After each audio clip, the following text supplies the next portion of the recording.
Welcome to the construction journey of a strong foundation. We begin with excavation, where soil is removed to the required depth as per drawing, ensuring accurate leveling and safety precautions. Once the bottom is approved, we move to plain cement concrete or PCC. This layer provides a clean and level base for further structural work.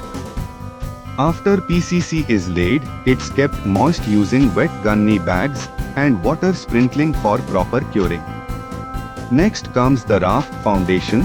Foam work is set up and steel reinforcement is placed precisely, following structural drawings and using proper cover blocks. With everything ready, we pour M25 grade concrete, ensuring proper vibration, slump testing and cube sampling. Finally, the entire raft is cured by ponding water on the surface to maintain strength and durability. This systematic process ensures a solid and lasting base for your home.